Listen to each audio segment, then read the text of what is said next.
सबके दिलों में एक दूसरे को मारने की तैयारी है, फिर भी सब मिलते हैं तो यही कहते हैं कि लंबी उम्र तुम्हारी है।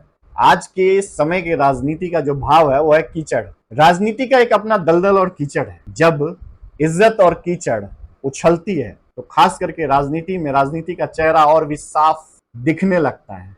जब दलदल में धंस रहे हो, डूब रहे हो, तो लोग एक दूसरे का हाथ थाम कर खुद को बचाने की कोशिश करते हैं, और जब वही लोग उस दलदल से, उस कीचड़ से बाहर आ जाते हैं तो फिर से एक दूसरे को उसी कीचड़ में धक्का देने की कवायद चालू हो जाती है। और यही राजनीति एक कीचड़ का मूल भाव होता है। तो आज यही जानने की कोशिश करेंगे कि उछलती हुई इज्जत और कीचड़ राजनीति का चेहरा कितना साफ करती है और किस किस पे दामन पे दाग लगाती है।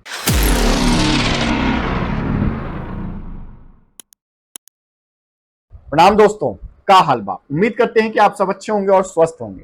तो मौका और दस्तूर दोनों ही था। ऐतिहासिक बिहार की धरती, जिसका कि राजनीतिक में एक अपना ही तड़का होता है, चाहे वो जीपी आंदोलन हो या तमाम तरह के बड़े नेता हो। बिहार का एक अपना योगदान राजनीति में हर समय रहा है।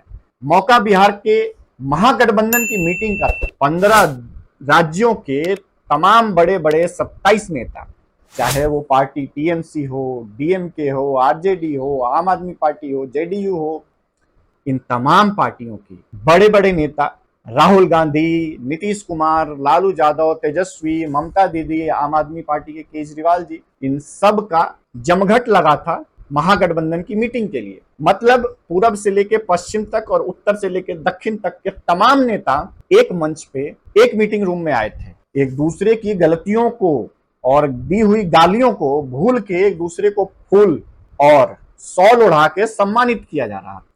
वही नेता एक दूसरे को शॉल उड़ा के सम्मानित कर रहे थे जो उस मीटिंग रूम से पहले, उस मीटिंग रूम से बाहर तमाम तरह की गालियां देते हैं। लेकिन देश की लोकतंत्र को बचाने के लिए सबने कुर्बानी दी, सब एक साथ आए और एक दूसरे को फूल देके शॉल उड़ा के सम्मानित किया गया। जैसे ही मीटिंग से बाहर आते हैं, जिस फूल को देके एक दूसरे को सम्मानित कर रहे थे और जनता को फूल बना रहे थे, उस फूल के मुरझाने से पहले ही एक दूसरे को गरियाने का सिलसिला चालू हो जाता है। और ये कोई नया नहीं है।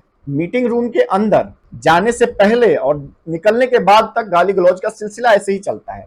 तमाम जहां जहां बड़े बड़े स्टेटों से लोग आए हुए थे, बंगाल से ममता दीदी, दिल्ली से गए थे केजरीवाल जी, उधर स्टालिन आए हुए थे, उधर महबूबा मुफ्ती, अमर अब्दुल्ला, इन तमाम जगह के लोग अपने अपने स्टेट में खुद एक दूसरे को गालियां देते हैं। और इनको महागठबंधन की 2024 की प्लानिंग के लिए बुलाया गया। नीतीश कुमार चप्पल घिस चुके हैं स्टेटों का दौरा कर करके कि भाई सब एक साथ आ जाइए, डूबती नाव है, सब एक साथ मिलकर डूबेंगे या तैर जाएंगे। ये तो पब्लिक डिसाइड करेगी। और आप लोग कमेंट जरूर कीजिएगा कि ये जो महागठबंधन का महामिलाप चल रहा है वो देश के लोकतंत्र को बचाने के लिए चल रहा है या खुद की बची कुची इज्जत को बचाने के लिए चल रहा है। सवाल तो बड़ा है, क्योंकि जब एक दूसरे को गालियां अपने अपने स्टेट में देते हैं, जलील करते हैं, और वही पार्टियां जब सेंट्रल में आके एक दूसरे का सहयोग करके सरकार बनानी चाहती हो, तो कहीं ना कहीं शंका तो होगी। लोग तो सवाल पूछेंगे, क्योंकि जब इस तरह की चीजें होती हैं। मैं उनको कहना चाहता हूं, गहलोत साहब 5 साल काम कर लेता तो ये नीच हरकत नहीं करनी पड़ती आपको। 15-20 लोग आ गए थे, उठा उठा के कुर्सियां फेंक रहे थे। ये तो डरपोक लोगों की हरकत है, ये तो कायर लोगों की हरकत है। रोज एक नया झुंझुना, रोज एक नया झुंझुना, रोज एक नया झुंझुना। अब केजरीवाल एक नए आ गए, वही मोदी के भाई की तरह ही हैं। वो ऐसे ही बोलते हैं, वो जैसे कि मतलब नंबर 1 बनाओगे देश को। भाई तुम अभी तो खाली पंजाब जीत गए हो, कुछ कारण रहे होंगे उसके, जीत गए हो, पर आगे से घमंड में आगे हो गए। ওজোর দেখে পালাতে চাইছে চোরের দলেরা, তাই পালাতে চাইছে। সামনে ফেরার ক্ষমতা নেই, কারণ এরা অপরাধ করেছে নিজেরা জানে। তাই নানা বাহানায়, দুর্বৃত্তে যেমন ছলের অভাব হয় না, চোরদের সেরকম বাহানার অভাব হয় না, তাই তারা পালানোর চেষ্টা। रिलायबल सोर्सेज से खबर आई थी कि कांग्रेस और बीजेपी के बीच में, राहुल गांधी और बीजेपी के बीच में समझौता हो चुका है। कांग्रेस को आम आदमी पार्टी, आम आदमी पार्टी को ममता दीदी, ममता दीदी कांग्रेस को, कांग्रेस ममता दीदी को, और ऐसे ही तमाम जो जितने नेता थे एक दूसरे को गरियाते हैं। और जब एक साथ मिलते हैं तो देश की बचाने की, डेमोक्रेसी खतरे में है, तानाशाही चल रही है। अब तय आप सबको करना है कि ये देश को बचाने के लिए महागठबंधन था या खुद के डूबते हुई पॉलिटिकल करियर को बचाने का महागठबंधन। क्योंकि ये नेता साथ तो आए हैं, लेकिन जैसे ही साथ छोड़ते हैं हम आपके हैं कौन हो जाते हैं। मीटिंग रूम में जाते ही हम साथ साथ हैं का नारा देते हैं, मीटिंग रूम से बाहर आते ही हम आपके कौन है का नारा देने लगते हैं, और साथ ही तू झूठी मैं मतकार बोलने लगते हैं।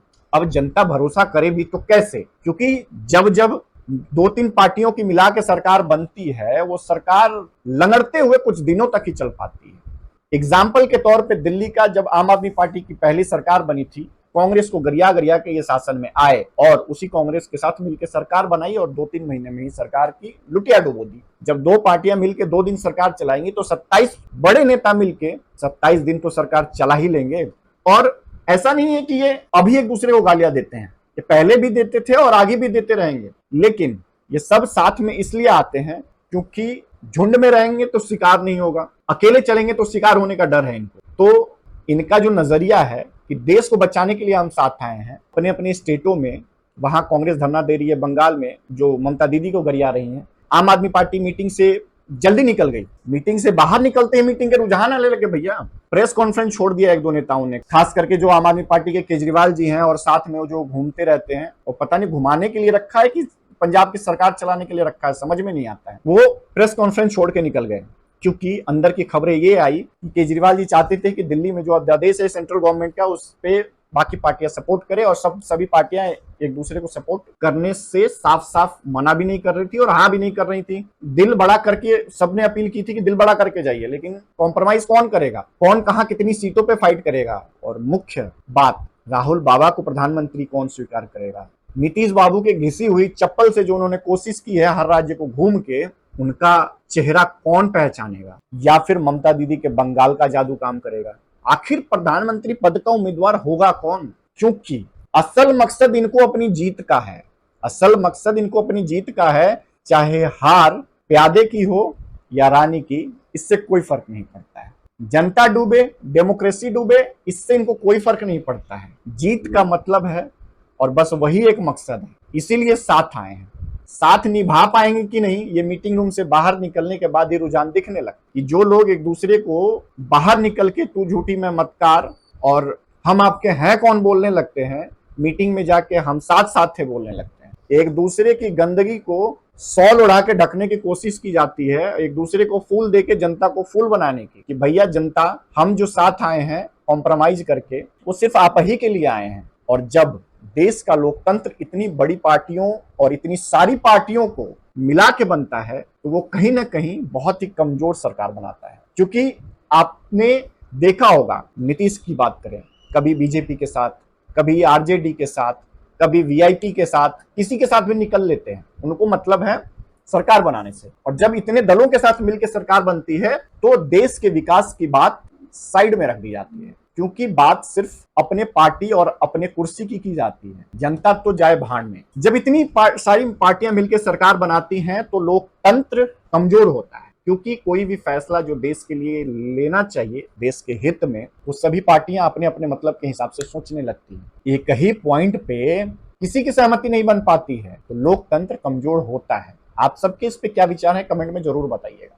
क्या ये महागठबंधन कुछ रंग लाएगा या तू झूठी मैं मतकार बन के रह जाएगा। 2024 में अभी टाइम है, इलेक्शन जो है बड़ा मजेदार होने वाला है। आप सब अगर नए हो तो इस चैनल को सब्सक्राइब कीजिएगा, वीडियो पसंद आई हो तो लाइक कर दीजिएगा। मिलते हैं एक और नई वीडियो में, तब तक आप अपना बहुत ध्यान रखिए।